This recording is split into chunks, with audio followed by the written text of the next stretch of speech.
That was a fun Hi, opening. How's it going, everybody out there? I am Steven, and with me is. hi, I'm Wilder. Hi, Wilder. Welcome to our first episode of Let Your Geek Flag Fly podcast.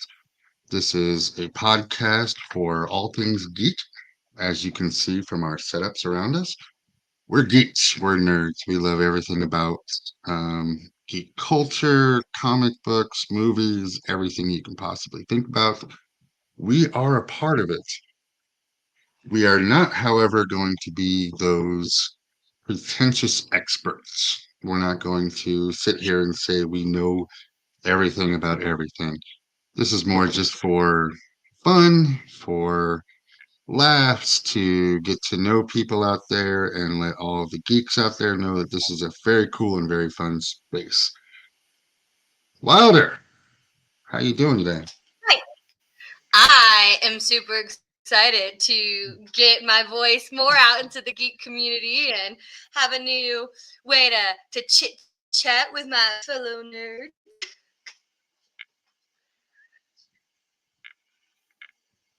Definitely, definitely. I know you have a lot of fans out there that absolutely love and adore that you are a geek. We geeks find it very hard to find people of the female gender that get into geek stuff and not just for show, but actually like live it and love it, feel it, and just go all for it. So I'm so glad that we decided to come together on this. Um, Tell us a little bit about yourself and what fandom you frequent. I frequent many of a fandom. Star Wars, Harry Potter, Doctor Who, any version of a superhero. It doesn't even have to be Marvel or DC. I don't care. Any comic book with a good storyline. And anything that just happens to catch my fancy that day, any excuse to go to the movie theater and eat excessive amounts of popcorn to give me a stomach ache. So that's always fun. How about you? What are your fandoms? I'm with you. Star Wars is huge for me. I love Star Wars.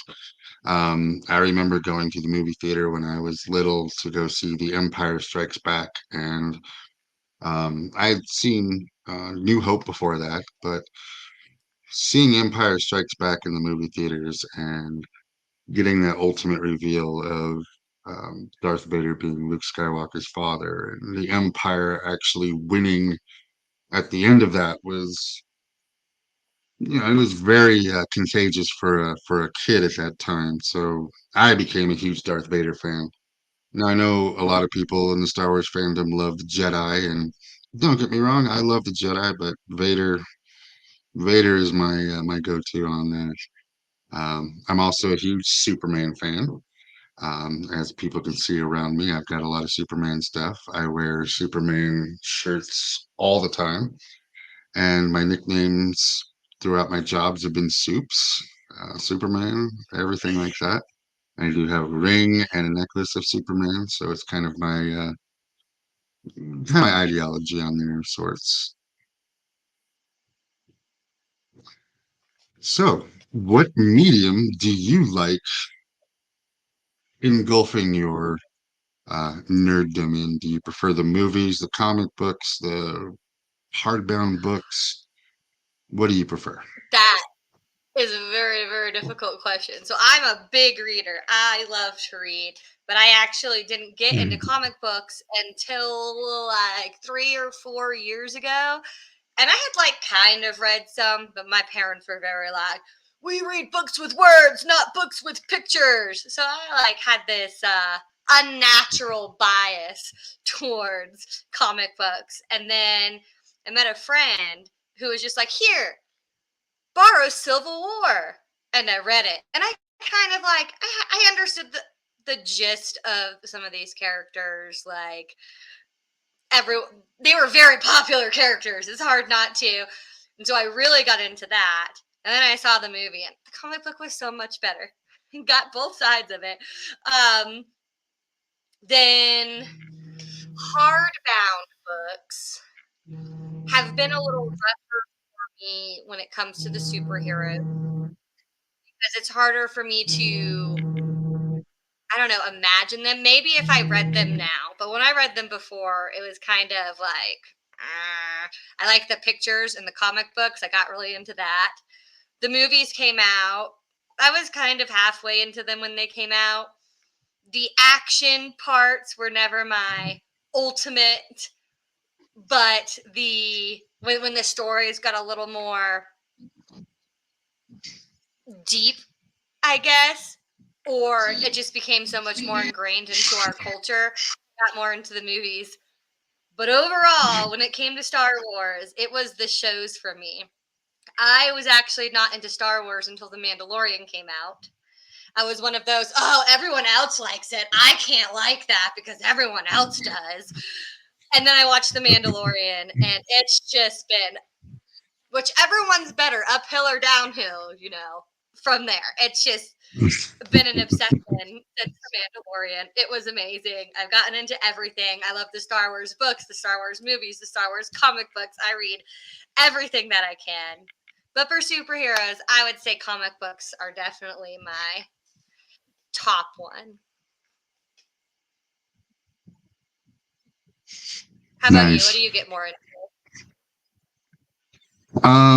Well, I love it all, but I do have to say that being able to sit down and enjoy the vision of everything. So the movies and the television shows, I absolutely love. Um, I am one of those people. I know Star Wars fans out there are going to berate me over this, so I know they're going to get angry and mad, but I love what Kathleen Kennedy has done for Star Wars with the Disney Plus shows. I grew up episode 4, 5, and 6, and then had to wait 17 years for another movie.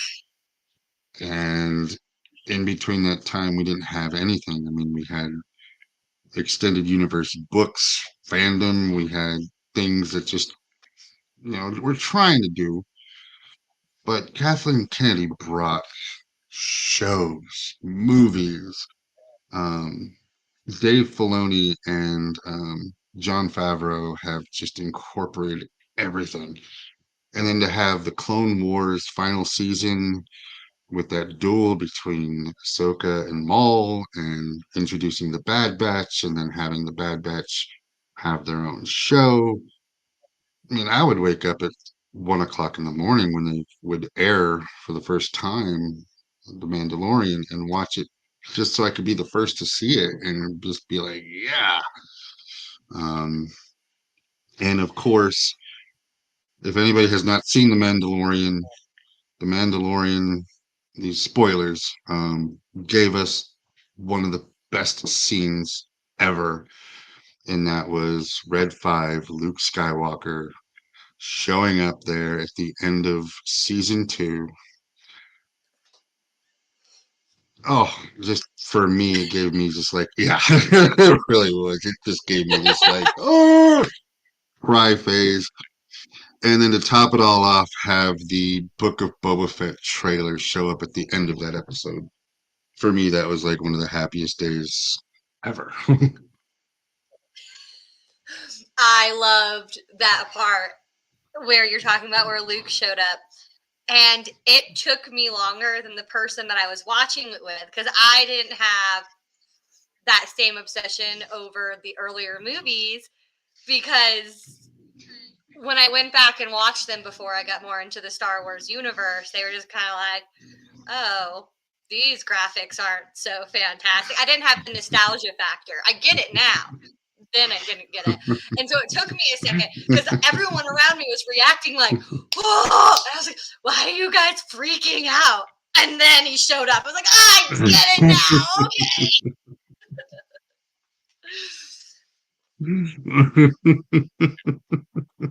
now. Yes, there. Oof, I will never forget that moment. And I knew as soon as the X-Wing showed up, I was like, Red 5, that's Luke. Luke's come. What's going to happen?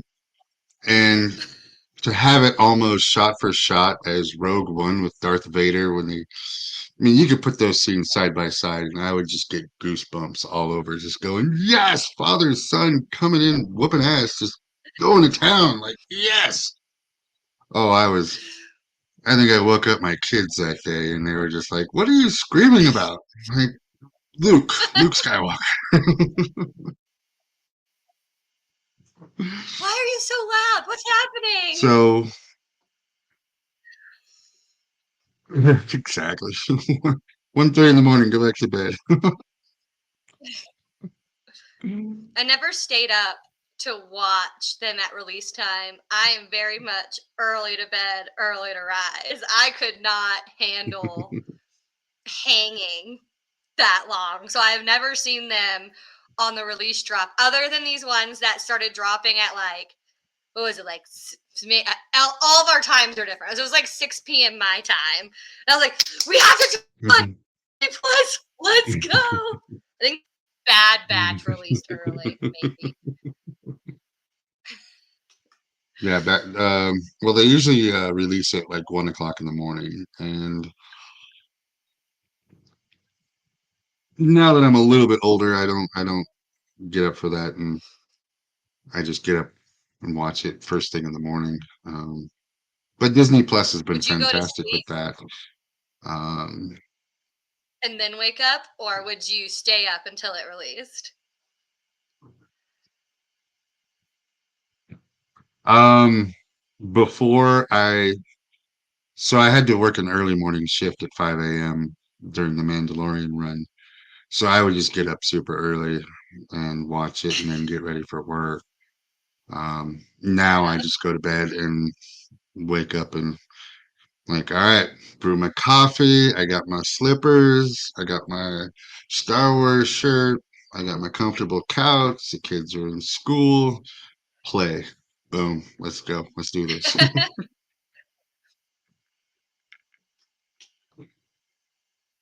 So are you caught up on all of the series with Star Wars currently? Everything other than Visions. I need to catch up on season 2.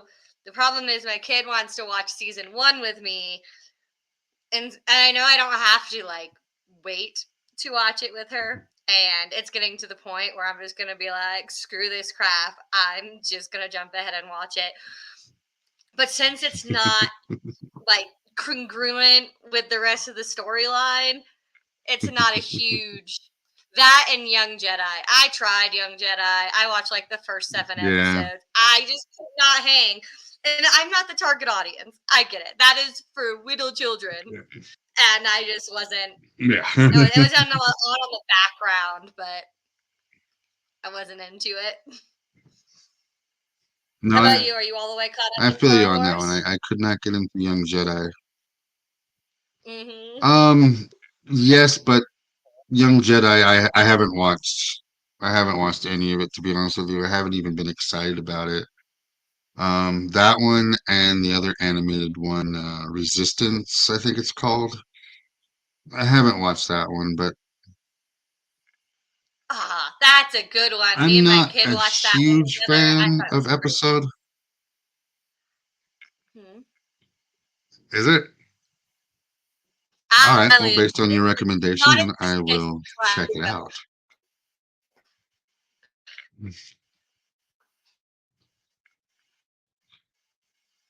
Okay. So it looks like you have some geek stuff. All geeks know this, that in order for you to love your franchise, you buy stuff and you surround yourself with some of the coolest stuff. So let's start with what is the best thing in your collection? Since we picked 5 things, are we starting from the top and working our way down, or are we saying the best for last? Ooh, that's a I think great we should save question. the best for last so they have something to look forward to. All right, sounds good.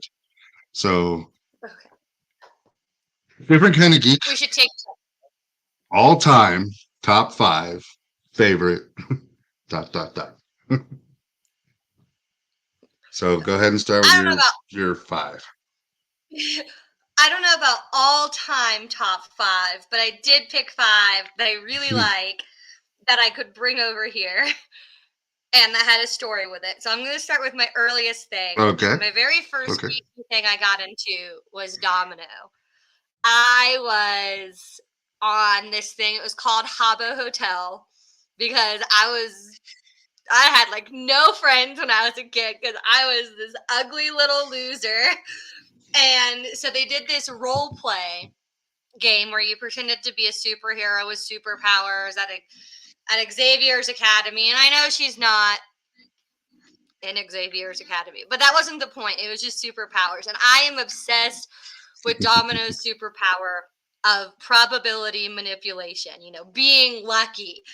And I don't think that they portrayed it fantastically in the movie. So people who don't fully understand her superpower might not understand the magnificence of it. But a passive superpower sounds like the best thing for someone as lazy as I am. Like, someone shooting at me, oops, I tripped over a rock and it missed me. What a great superpower. Like, are you kidding me? That's freaking fantastic. We should take turns. So you should do your number five next. Okay. Okay. So my number five, anybody who knows me knows that I am a big Jim Lee fan. I love Jim Lee artwork. And years ago, they came across this called Blue Line. And it is Jim Lee artwork. Looks like it's done in pencil. And you get a little Jim Lee signed picture that he drew and the Blue Line black and white Superman. So this is my number five. That's beautiful. Is it autographed? Printed autograph, not actually autographed. I wish I could meet Jim Lee, but I think he wants now like $700 for an autograph at cons. So I'm just like, no, we're good. That's more than Hayden cost. He was 500. No, I think he was like 500 or something at the last Comic Con I was at. I was like, I am not paying that much for your scribble on a piece of paper. But I went and watched his panel, and it was hilarious. The Anakin character, I'm one of those who his voice just drives me freaking bonkers. He sounds like a whiny little baby the whole time, and I just want to punch him in his stupid face. But when he was doing his panel, he was like talking about how he likes to dig ponds. And then they asked another question and they moved on. And they have a host up there, and the host is like, let's circle back.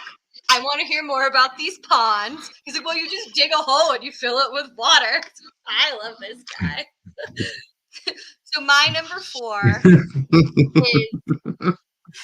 is this Spider Ham guy.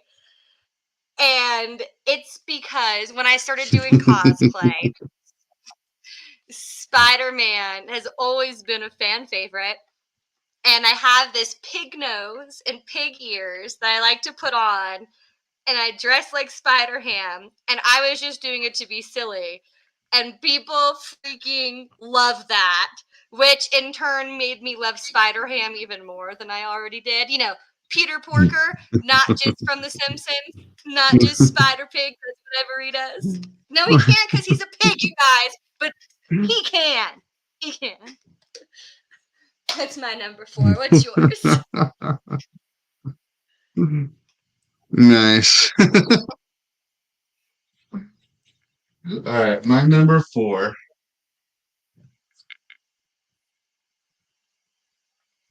When I was in, let's see, it would have been junior year of high school. a game came out called Knights of the Old Republic, and it was a computer game. And my friends and I, we got it and we played it. And in there was a character by the name of Revan.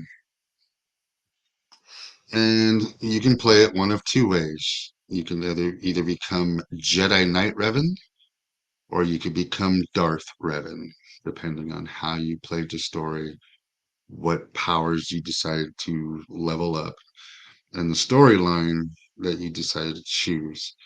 So this is Darth Revan, who I absolutely adored, and was the first person to have a purple lightsaber. Not Mace Windu, Darth Revan. So that is my number five. I love statues. I love the detail on it. I love the way he's standing on the Mandalorian, not Mando the Mandalorian, but the planet Mandalore statue. So Revan's there, like I just conquered all. So you played as Darth Revan instead of Jedi Revan? I played both ways. Um, one of the things that I like doing is having completion of everything. So I did play both storylines. However, the Darth Revan storyline was definitely my go-to. My number three All right, moving on. We got are number these three. Chewbacca Crocs. When I was at Disney, I was anti Croc for so long. Like those things are so ugly. Who likes Crocs? Crocs are stupid. When I was at Disney, it rained like a crazy thing, which happens all the time, but this was super extra. And I went down into the otter cave to wait for it to pass. Well, it didn't pass. It flooded the otter cave. I had to stand up on one of the benches in there, and the water, if I would have stood in it when it was at its highest, was up to my knee. I was trying so hard not to get my shoes wet. Eventually, it drained a little bit, enough that it was only up to my mid calf, and I had to be like, screw it. And I walked out, and my shoes are destroyed. They are completely soaked. The next day I go back, and I'm in flip flops, and I'm complaining about how I don't want to wear flip flops all day. This sucks. And somebody was nice enough, one of my followers was nice enough to buy me a pair of Disney Crocs. Not these Crocs, a pair of Disney Crocs. I wore them the rest of the trip because they're waterproof and they float, which is fantastic. I fell in love with Crocs. Do you know how many cool Crocs there are? I also have Spider-Man Crocs, which are freaking phenomenal. But these Chewbacca Crocs, they have a fluffy inside, and they say Chewbacca, and they have all these little things on them. And these are the best shoes I have ever owned, and I highly recommend Crocs. I am not sponsored by Crocs, but I recommend these bitches, these things. I don't know. Do we curse on here? Because if It's not, fine. these they're awesome. Highly recommend. And then everyone Oh, asks, that's "Hey, tell me awesome. how cool my shoes are." Because when you're not a kid anymore, no one tells you how cool your shoes are. But now kids tell me how cool my shoes are. But no one asks me how fast they are. It's disappointing.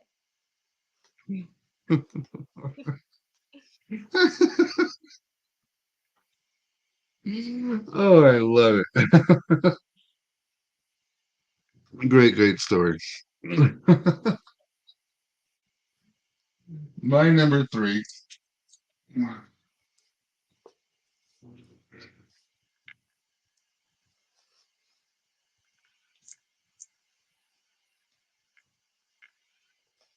is the Darth Vader Barbie. You see, I it's didn't know that was a thing. patterned after Darth Vader. She's got the Darth Vader suit on. Yeah. That's And amazing. it's part of the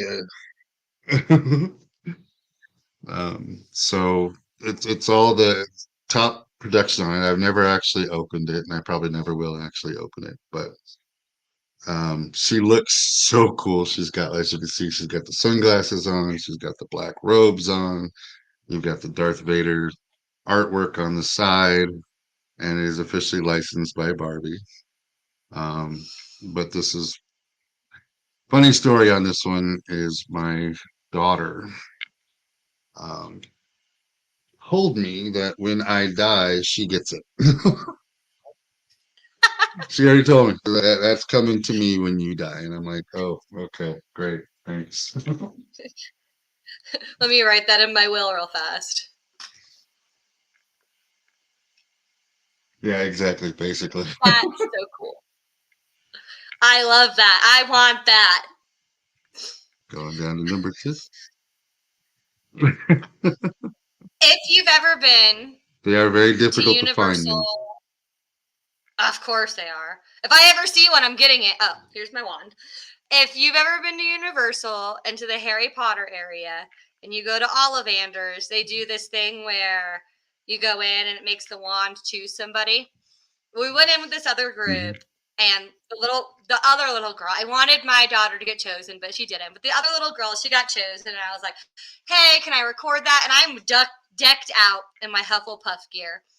As we're leaving, Ollivander says, wait, Hufflepuff. And I know now he was targeting me because I was decked out in Hufflepuff gear without a wand. And he's like, come here. And me and my little group, we get our own private session where the wand chooses me. And they suckered me into buying 2 wands because I had to get one for my daughter, and she chose Bellatrix Strange's wand. Freaking weirdo. But this is the one, it's one of those ones that, I don't know, I think it interacts with like the stuff there. But this is the wand that chose me, and how can you not buy the wand that chooses you? I know I was manipulated by non-Disney Universal, but this was worth all $50 of overpriced wandness. Great experience. One of my favorite experiences. It was super, super fun. Beautiful wand to see. Nice. That sounds amazing. That sounds absolutely amazing.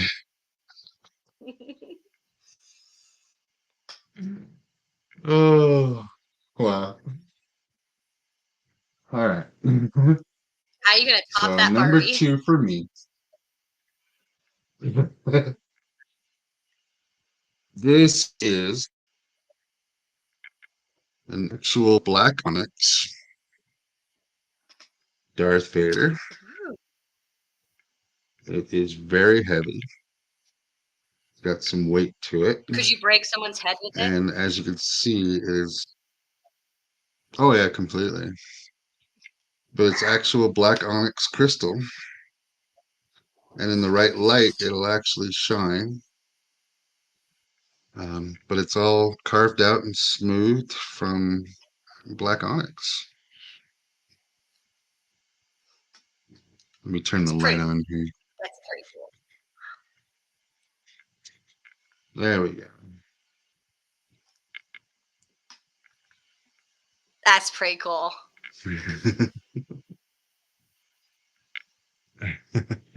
Definitely one of my faves. All right. Number one thing in your collection.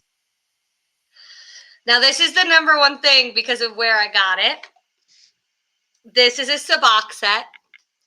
It has all the cards. It's the Coruscant Shift one, which I know how to play very well. By the way, if anyone ever wants to do a sabacc tournament, I will be happy to kick your butt. I went on the Halcyon, the Galactic Star Cruiser, or also known as the Star Wars Hotel, and it was Mm-hmm. one of the most amazing experiences I have ever had in my life. And I know people like to talk smack about it, but I feel like it's because one, you never went there.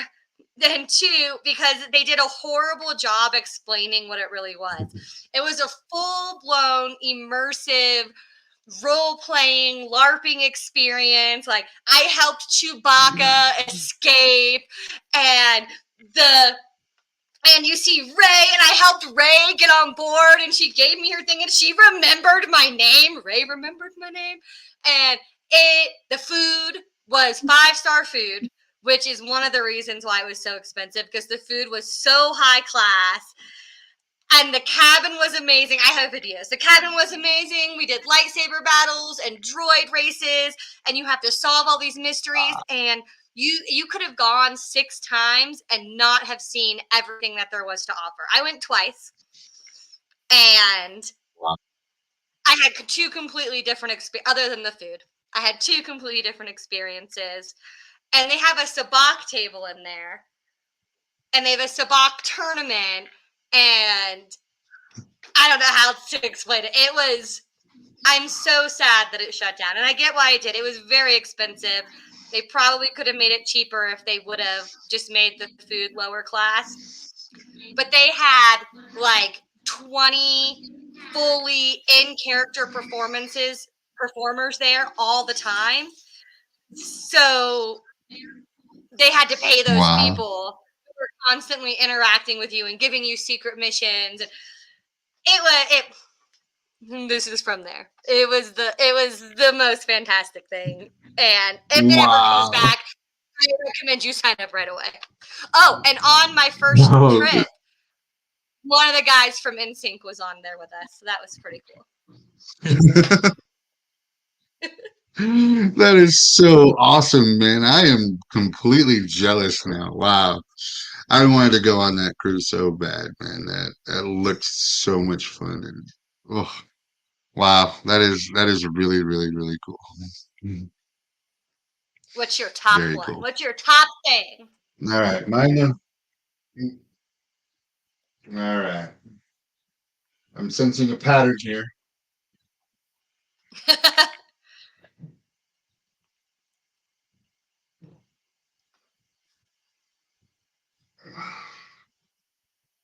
I definitely have some honorable mentions, but Don't we all? there is a series of statues called Artist Series. And an artist created this. And if you can see, let's see if I can tilt it. Darth Vader is standing over Obi-Wan's cloak and lightsaber. So this depicts the moment after Darth Vader defeated Obi-Wan in A New Hope, which started the series, the Trench Run, the Death Star, everything Star Wars started with this movie and with this moment killing off Obi-Wan and Darth Vader coming to victory, but then ultimately succumbing to Luke Skywalker firing the photon torpedoes in the little hole using the Force, opened up an entire generation. And this is my all-time favorite statue of Darth Vader and depicting his defeat over Obi-Wan. He's way buff in that statue. Well, we artists do that a lot of times. One honorable mention, though. One honorable mention. I just have to do this. When I was 16 years old, Jurassic Park came out, and I ditched class, and I had a car, and my friend and we went and saw Jurassic Park maybe 20 times in the theater. And I love the Velociraptors, don't get me wrong. The Velociraptors were fantastic, but they held nothing to the T Rex. And this little T Rex, she can move her head, and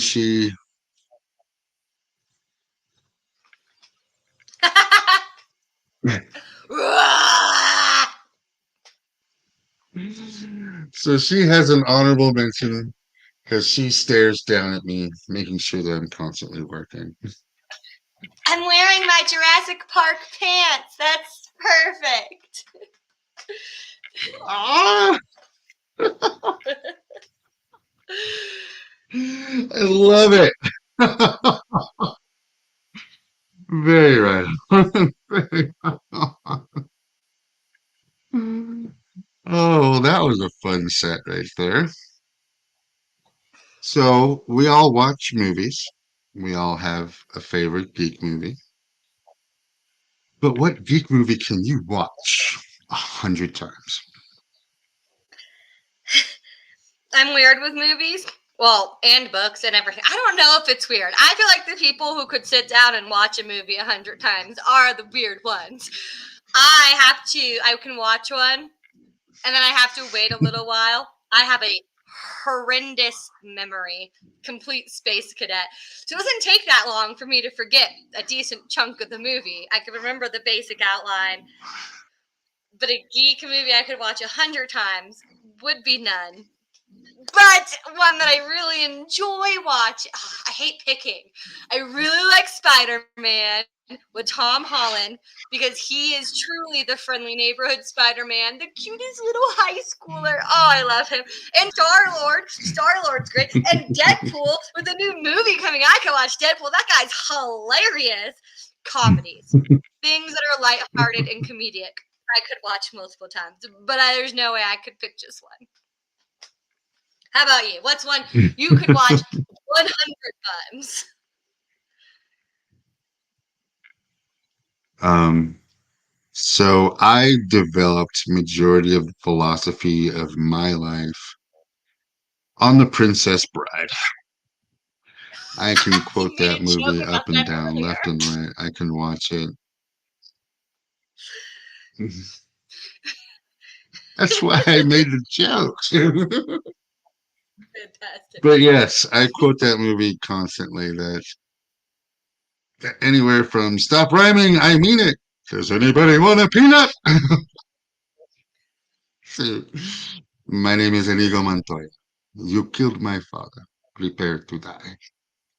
That movie just has it all. And Princess Buttercup and Dread Pirate Roberts. Fantasy, comedy, big name stars. It had it all. I absolutely adore that movie. And I could sit down and I could watch it 100 times. Maybe not in a row, but through the course of my life for sure. So you could say that you in that movie have true love.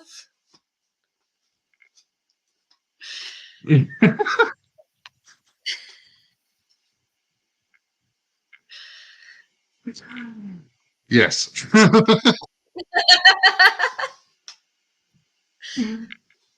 Oh, that's awesome.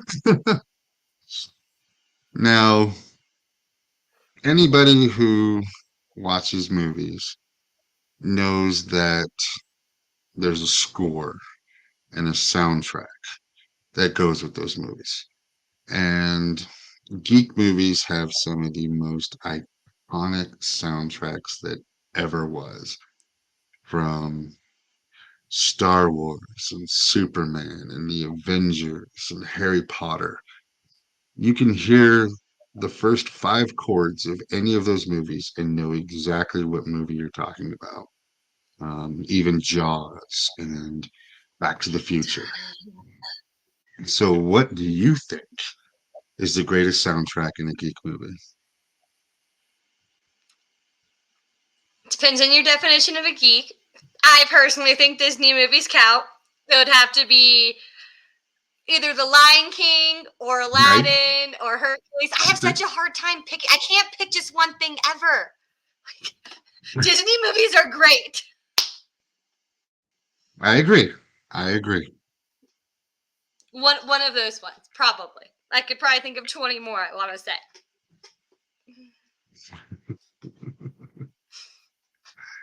Nice. That does definitely put a different perspective because I love, love, love the Aladdin soundtrack. What did you think of the Robin new Aladdin? Williams to me was,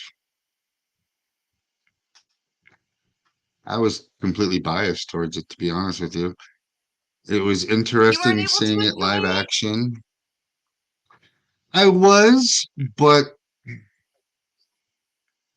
my hardest issue with it was I knew the Aladdin soundtrack and I could sing along with the Aladdin soundtrack and I can hit every note with the Aladdin soundtrack. So when Will Smith started singing it, it wasn't Robin Williams and he changed some verses and he changed some things and it was like, oh, I want to like you, but yeah, I can't. No, some of the Oh acting in man, I there was think Aladdin absolutely was the brilliant, but best remake. And I feel like they had to change stuff because there was no way Will Smith was ever going to be Robin Williams. But the fact that they let him put his own twist on it and let him be his own genie versus trying to be Robin Williams, I loved his little raps going on, and I thought Aladdin was one of the best live action remakes of a Disney movie there was. I think that's one of my favorite. I rewatched that movie a few times. Add that to the list. very nice. Very. Oh, oh, Wilder! I'm so glad that we decided to do this. I'm so looking forward to us putting together more shows on a weekly basis, coming out with new thoughts, new ideas, interacting, just showcasing the geek side of things. But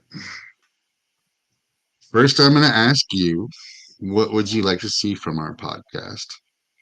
And then I will say what I want to see from it, and then we'll address it to the audience out there, what they would like to see, and we'll get feedback as we go along. I just like to talk. So I'm excited to be able to talk and talk and talk some more about more nerdy things with someone else who's also excited to talk and talk and talk some more about more nerdy things. So what I would like to see from this podcast is more podcasts.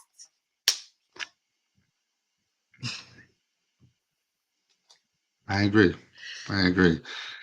Um, growing up geek, there weren't a lot of people that were open and willing to talk about it, and you were almost seen as a geek if you got into the geek stuff.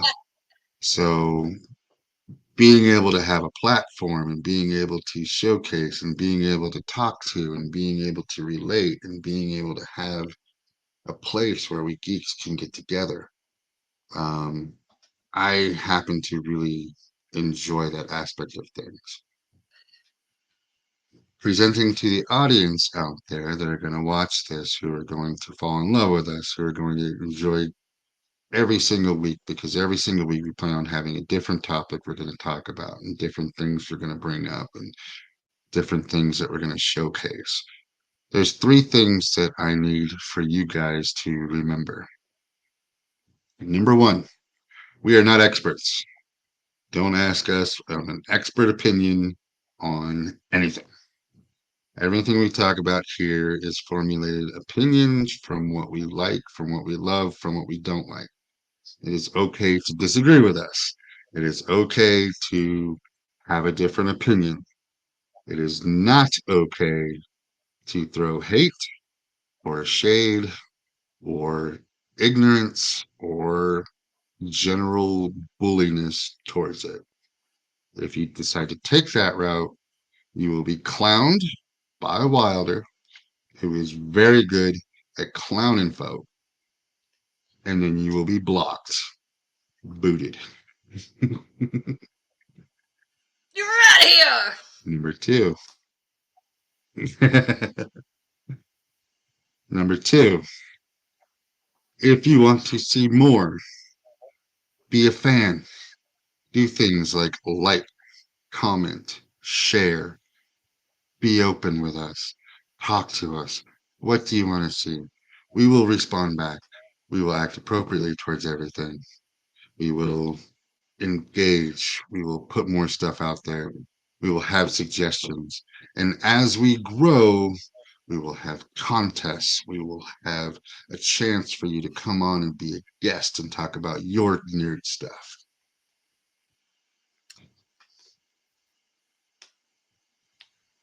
And last, but certainly not least, respect.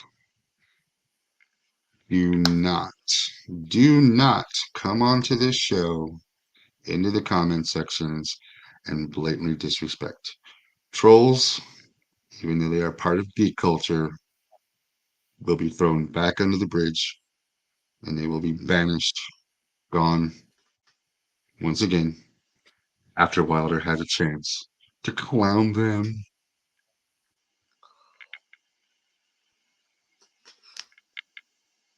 That's me clowning. I love how peppy you are. You're just so you're just so exciting. It's so fun to be with on this one. Um, Before we go, is there anything you want to add to what we've talked about today? Well, this was a surprise question that I was not prepared for. So I'm going to add may the force be ever in your favor. That's what I got. Oh, you're just gonna.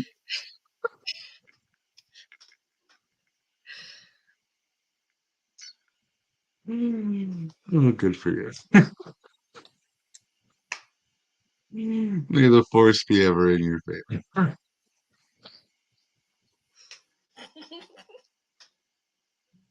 Oh, I love it. Be sure to tune in next week for Let Your Geek Flag Fly podcast. Episode 2 will feature our Star Wars episode, where even though we did a lot of Star Wars on this particular episode, we are going to talk about the history of Star Wars, the shows, particular episodes, and where we think the series is heading. We would love to hear your input and just see where we all go from here. Thank you all for tuning in with us, and we will see you guys next week. Bye.